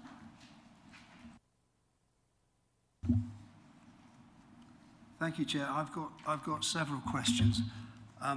First, can I welcome much of what has been said?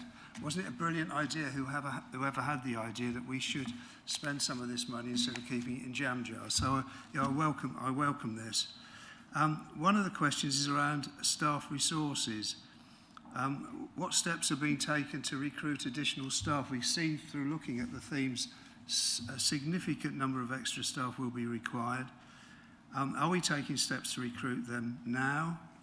Will they be permanent? Will they be short-term contracts? Or are we going to be relying on agency staff? I hope it's not the latter.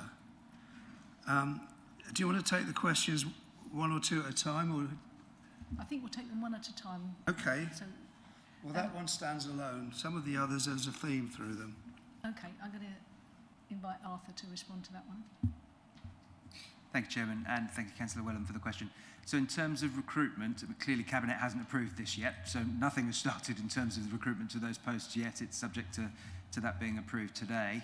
And I suppose technically also subject to call-in as well, so that would have to have a standstill period before we could begin doing so. You'll see across the document, though, a number of references to different types of staff, so it's difficult to give you a definitive answer. It varies from area to area as to whether those are permanent staff, whether those are temporary arrangements, and whether those are fixed-term posts. But I'm sure outside of the meeting we can provide all councillors with a rundown of exactly how that's made up, and in effect a breakdown of exactly how those posts will be provided. Thank you. There was a reference to delivery of new homes. That's on page 207. And staffing will be asked to find sites to be developed. Will all or some of these be for social housing, please? Yeah, I'm sure some of them will be, yes. You know, I can't give you a ratio, but yeah. Thank you. Moving on to well-being, the youth prescribing scheme. I welcome Councillor Richardson saying that this will be available district-wide. I think I'm right in assuming that you did say that it would be district-wide, so available in any part of the district. I'm just wondering how this will be achieved, because it seems to have been very sort of localised in 2 or 3 different parts of the district at present. So is it going to be truly available district-wide? How do we make sure it is? And I've got a question about the school holiday programmes. Welcome the 30,000 that is being put into that. who will be able to benefit from this? And why are you saying it's half term? And why not Christmas and Easter? I would have thought Christmas would be a time when it would be particularly necessary. Thank you. Councillor Richardson? Thank you, Chair. Yes, if I can answer those two questions. The first on youth social prescribing. So that's being delivered at the moment through, or will be delivered through, the integrated neighbourhood teams. So at the moment, where we've done pilots, they have been quite specific to a particular area, but by engaging with the integrated neighbourhood teams, we can expand that across some of the more rural areas. So there's a very rural INT in the very sort of west of the district. But actually there is going to be a draft report specifically on youth social prescribing that will be shared for discussion with key stakeholders, because that is one area where we absolutely, which I mentioned in sort of my contribution, was that it's not something that's solely within our gift, it's something that we absolutely have to work in partnership with. Work in partnership with others to deliver that. So that's still being developed, and I would expect to see some more details on the specifics within the delivery plan.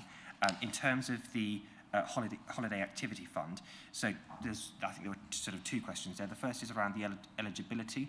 Unless any officers here can clarify, I don't think that's been confirmed as yet, but may again come forward in the delivery plan if we don't have that level of detail.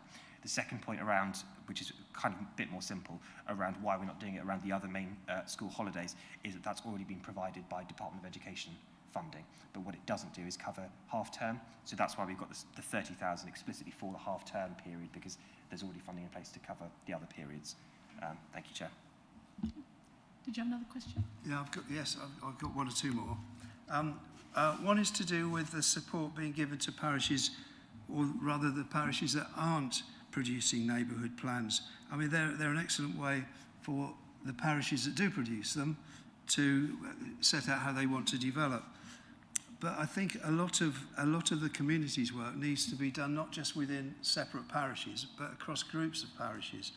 So if there are small rural parishes which have no intention of producing they don't have the resources to produce a neighbourhood plan, how are we going to make sure that the community facilities are being provided across groups of materials of parishes? We don't want every parish to request a village hall when there is these are pooled resources. They can have one really good village hall or one very good community hall without everybody having a small one.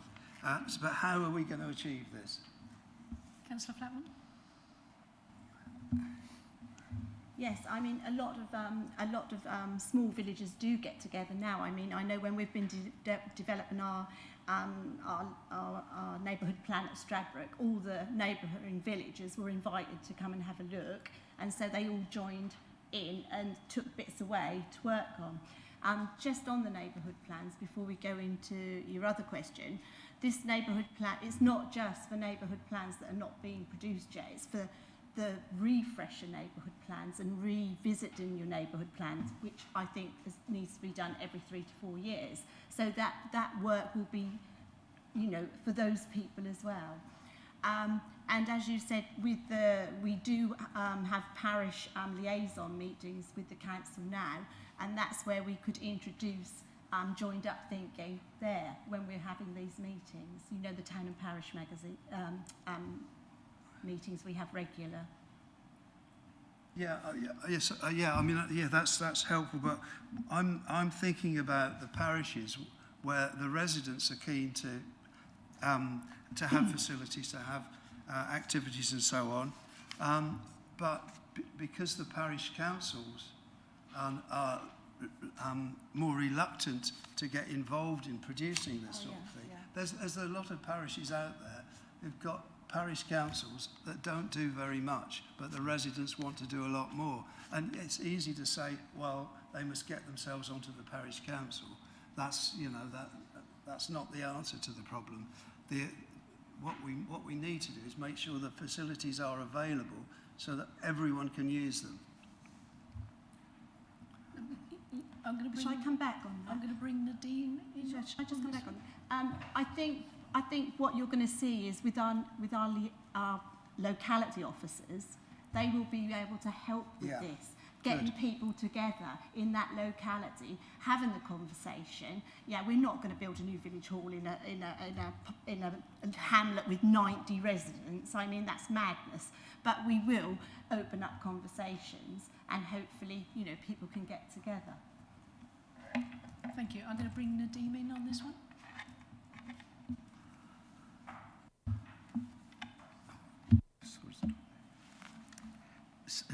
I think Councillor Flatman's really stolen my thunder. I was going to say exactly that. We are moving towards locality-based working, and it's really important that on a locality base we actually work with stakeholders, and including those parish councils which may not want to develop neighbourhood plans, but in relation to some of those key issues in terms of those localities, it's how we work with them in terms of tackling those priorities in those local areas.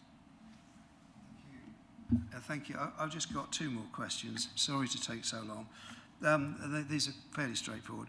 The sustainable travel plan that one of the Cabinet members referred to, and there's 100k in that sort of theme. Is that intended for infrastructure, or what sort of thing is that likely to be spent on? If it's infrastructure, it's not going to go very far. Or is it to ensure that infrastructure is provided, but then the county haven't set aside any money for it either? So where are we going with supporting sustainable travel? I'm going to bring Fiona in on this one. Thank you. Thanks. And so we already also have a sustainable travel officer who's been working very closely, as you know, with councillors and Suffolk County Council.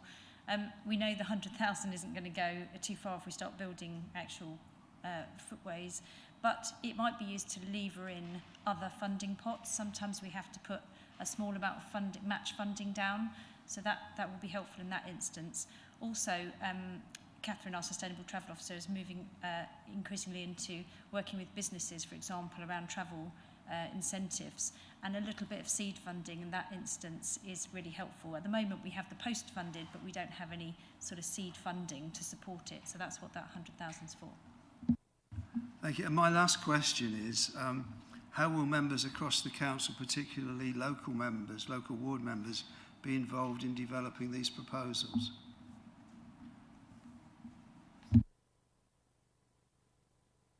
I'm going to bring in a strategic director on this, Kathy.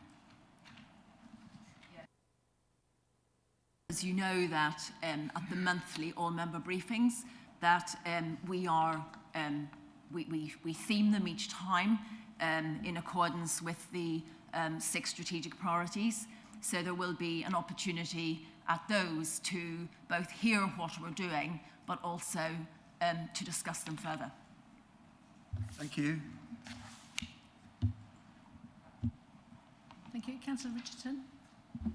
Thank you, Chair. I just wanted to come back on a couple of Councillor Wellham's points. The first around when he was asking about the eligibility for some of the holiday activities. I did actually have the eligibility information to hand. I was just looking at the wrong page of my notes. So the baseline assumption we're making is the eligibility will be based on those who are in receipt of free school meals. But as part of the further work that we're developing, we may look to see whether we can extend that.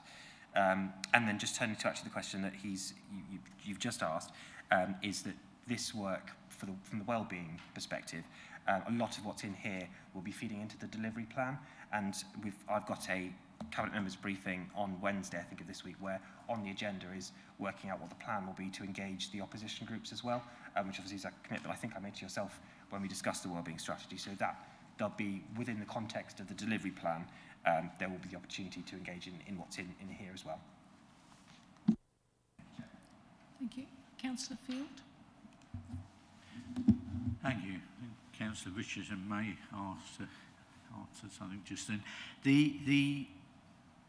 I have to say before I ask a question is really I had hoped that cross-party working would involve a bit more than suddenly finding out a list of things that you want to do, although they were obviously developed after the workshops we had early on in the year. But my real question, I guess, is that looking at this, we've got a reasonably substantial sum of money. £5 million is not trivial, but it seems to have been salami sliced up into a lot of quite small sums. And I was really going to question, do you really feel we can deliver with these small subdivisions? Or would it be better to focus on fewer but larger tasks? I'll just give you an illustration of what I'm talking about, if I may. There's one theme: increased standards in our own and others' houses, and it includes 150k, 100k of which is a loan. Now, the government scheme of this nature, which had several £1 billion in it, has failed abysmally to achieve very much. And one of the thoughts is that, you know, perhaps improving energy efficiency in a home is a 15k process. So this covers perhaps 10 homes. I think there's quite a lot more than that in mid-Suffolk, quite a few tens of thousands. So it does seem to be it's a very small sum to assign to quite an important subject. Similarly, the 300k on high-quality, sustainable housing. We have had an exemplar scheme before. I think it was in Elmswell, which worked pretty well quite a few years back. Clearly, it will be good to design a new one, but a fund to top up an additional cost per property for a small exemplar scheme, well, again, one's never too sure. Builders will tell you that the cost per property is dramatic. Some of us may think it's down about 3k. There's no indication here of what sort of number of properties or how big a scheme you're thinking of. Would you mind summarising your questions? Because Well, that was a bit the real question is it right to divide this sum of money into relatively small sums assigned to a whole raft of different ideas, or would it actually yield us more if you focused on fewer, larger tasks? Thank you. First of all, I feel I must correct you before I bring in councillors or assistant directors. You said this is a list of things that we want to do. This is we being the council. This is what all members signed up to or asked for in our workshop. So this is not the cabinet sitting here and magicking things to do out of the air. This is what all members have said they want to see. Councillor Galt? Thanks. I'm listening with interest to Councillor Field's question, and it started some thoughts running, but I'd like to repay his question with a question to him, if I may, which is, what are the things that he would leave out of the programme? Well, I did enjoy spending quite a bit of Sunday reading the documents. I really would have difficulty in answering that immediately, but it would be essentially some of the smaller aspects. You know, it's always difficult to make choices, isn't it? But if you have limited a sum of money, if you spread it around in you know, £1 at a time, you get very little. If you bunch it up into bigger items, you get more yield. For instance, you ran a good event at Worsted last week, and someone was really peddling the idea of community systems for things like solar panels or ground source heat or whatever. You could put the council's money behind a large scheme and achieve quite a national splash, if you like, something which would be visible to even across the country, perhaps, because it was dramatic and successful. Whereas splitting it up into a few pounds for each one of a whole variety of films, I feel is surprising. Particularly in there was 50 grand to go and look at the ducting of in our cities to determine whether we could encourage more high-speed fibre.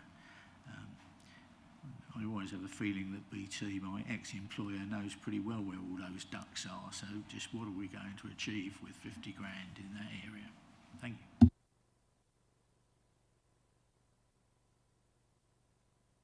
Councillor Flatman?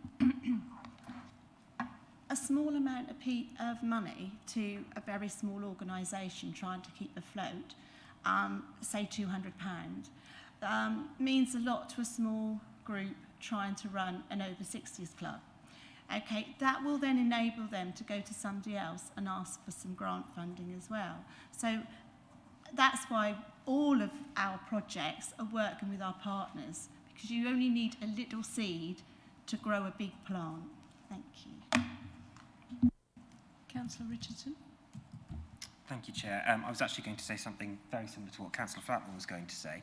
And if I can just sort of draw on the examples I've got within the wellbeing funding, we've got everything from the largest single item within this paper, which is the Youth Social Prescribing Scheme, which I think is quite a big and ambitious scheme. But we also do have those smaller elements that can have a really meaningful impact on people's lives. So the smallest, for example, is 25,000 to support those living with dementia, with sort of music sessions, local musicians training events linked with care homes and dementia groups. And given the sort of the complexities and all of the nuances involved in that particular disease and the impact of the pandemic, I think a small amount of funding can have quite a big impact, which I think is sort of what I alluded to in my contribution earlier. And I think we shouldn't underestimate that, exactly as Councillor Flatman said, that those smaller amounts of money can actually make a very big impact on some of the specific targeted groups that might otherwise get lost. And I think if I can just draw on another example, and this is just personal, my own experience as a local ward member, that some of sort of the most impact that I can have on local groups and the most sort of positive feedback I get is from the spending of my locality funding. That's where I can make a real tangible impact to quite small community groups with a relatively small sum of money. So I think it shouldn't, I don't think, be a case of doing either or. We have got those bigger ambitious projects in here, but we've also got those smaller pieces of work which may not seem like big sums of money to us, but could have a real impact on some of our residents and our communities, particularly those sort of more vulnerable and more isolated. Thank you, Chair. Thank you. Councillor Haddingham. Thank you. And I just want to say that, like you say, some of those smaller slices of money are going into feasibility studies to look at how we can, you know, like modern methods of construction and stuff like that. Like you say, it's not going to build very many houses, but if we look into how much money can we save in the future for doing this, that's what it's doing, going into extra staffing to look at things. Councillor Mellon. Thank you, Chair. Just a couple of questions. The first one's a sort of general one. Obviously, this is a large amount of money to spend. I just wonder what the timing of this expenditure is going to be. Is this money that you expect to have spent by the end of the term of this council?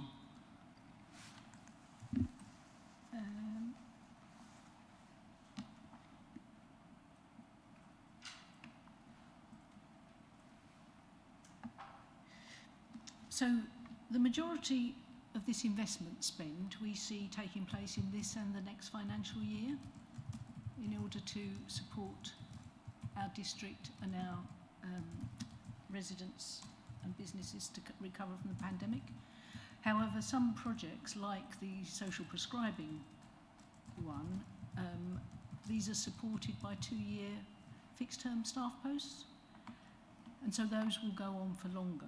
And at the end of that period, we will then review where and if the pump priming monies that we put into these projects have been sufficient, and where our long-term funding, more long-term funding is required. So my intention is that we want to see the social return on all this investment, ideally within the next 18 months to 2 years. Thank you. The second question is, and John Field referred to this, that we have had an exemplar scheme for low-cost housing using modern methods of construction at Claylands in Elmswell, which was apparently featured on Grand Designs and won an award from the Royal Institute of British Architects. So are we confident we learned the lessons from that project before we do another exemplar scheme pilot? Thank you. Councillor Haddingham. I said that was before my time, so I'm going to put that to Councillor.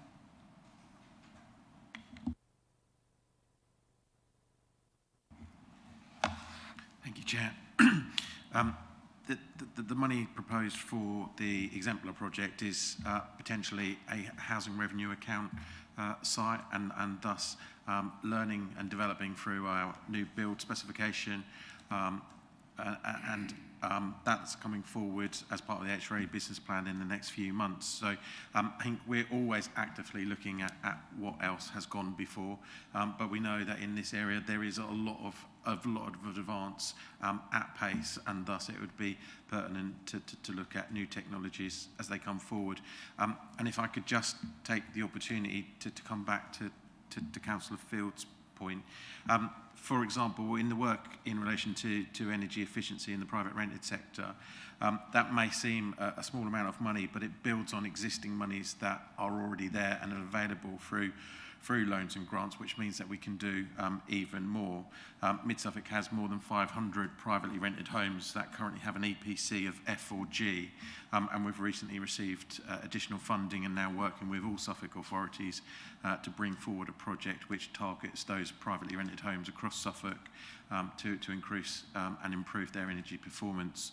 And naturally, if that's also empty homes, that's bringing empty homes back into stock and thus perhaps preventing the need to build another home. Thank you. Any more questions? Then I'm going to move into debate. I think we've had quite a good debate already so far, actually. Councillor Gould. Thanks very much, Chair. I think, to me, this feels like a very low-key occasion for such a tremendous programme of actions and investments that will have a real impact on the lives of people within our district. This truly is an impressive array of investments and actions. I think you must recognise that the money to make these investments is the product of a sustained period of good financial management and planning. And the proposals make an intelligent use of resources, and many of the projects will either produce future financial benefits or reduce future calls on public resources. And social prescribing is a good example of that. We're also very effective as a council at using seed funding to attract substantial external funding. So while taking Councillor Field's challenge, a small sum doesn't equate to a small impact or benefit, as a number of colleagues have pointed out. I think a particular strength of this, as you said in your opening remarks, Chair, is that all councillors have had the opportunity to contribute their ideas and suggestions. No one has a monopoly of good ideas, and this administration is secure and confident so as to invite everyone to participate. It is the administration's task to draw this into a deliverable programme, and this is what we have before us today. My caution is that we don't add unnecessarily to the council's cost base. So taking Councillor Wellham's opening question about staffing, we should not be making permanent appointments to time-limited projects. Let's keep something in the jam jars as we make these substantial investments in our district. Thank you very much, Chair. Councillor Whitehead. Thank you, Chair. The spending commitments that are being recommended today are being financed from reserves that have been accumulating for several years. It's money that's being transferred from our Growth and Efficiency Fund. And these plans are not new core budget proposals. They are not being baked into our long-term spending commitments, and we are not borrowing to spend. The reserves we are now spending have arisen from our prudent and careful management of our finances, from windfall income, such as extra planning fees, and also from receipt of new homes bonus. So these top slices of income or one-time bonuses can now be put to great use for the great benefit of our residents. And although many are fully funded one-off initiatives, there are some projects which are experimental pilot projects with modest short-term funding in order for us to establish their efficacy. And if the cost benefits do prove worthwhile, then they may well be incorporated into our longer term spending plans. I hope that everyone here can see the benefit of trialling pilot projects this way, and perhaps this goes some way to answering Councillor Field's earlier question. Now, Mid Suffolk is and will continue to be a low council tax district council, efficiently delivering our core funded services, whilst we also deliver these new, ambitious and extended programmes of work to address our priorities, from this reserve spending, from the recirculating loans, and from the external match funding. And as a Cabinet Member for Finance, I'm pleased to back this report, to back this spending, and commend it to my fellow Cabinet members, in fact to all my councillor colleagues and to all our residents. Thank you, Madam Chairman. Thank you. Anybody else want to contribute? No? I think this set of proposals is a fantastic achievement. As leader, I get to talk to leaders in other councils, and where most of them are tightening their belts and cutting back on expenditure because of the due diligence and the careful planning around our expenses over the last, well, at least since I've been a councillor.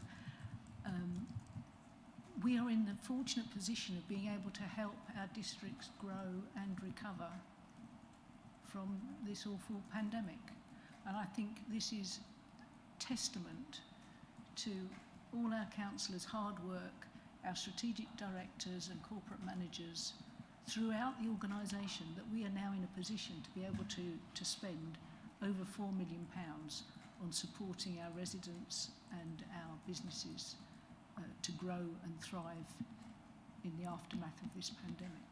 And make no mistake, we will see far better outcomes for both businesses and people as a result of what we hopefully are going to approve today. So thank you everybody for contributing not only your ideas and your thoughts in the all-member workshops that took place earlier in the summer, but also all our officers' time and energy and enthusiasm for contributing this.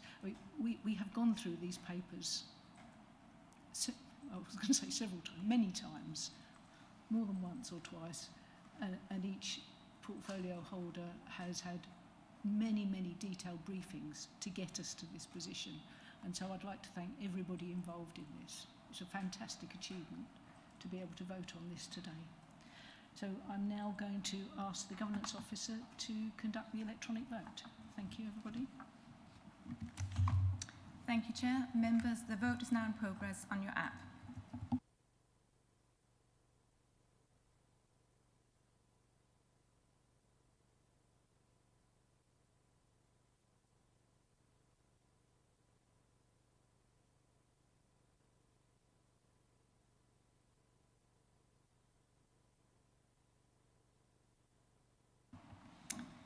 Chair, that is 8 votes for.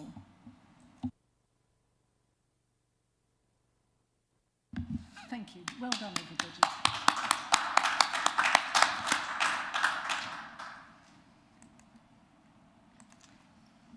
So, that's the close of the meeting. The time is 12:58. The date and time of the next meeting is Monday the 6th of December at 10:30 in the chamber. Thank you all very much indeed for all your contribution.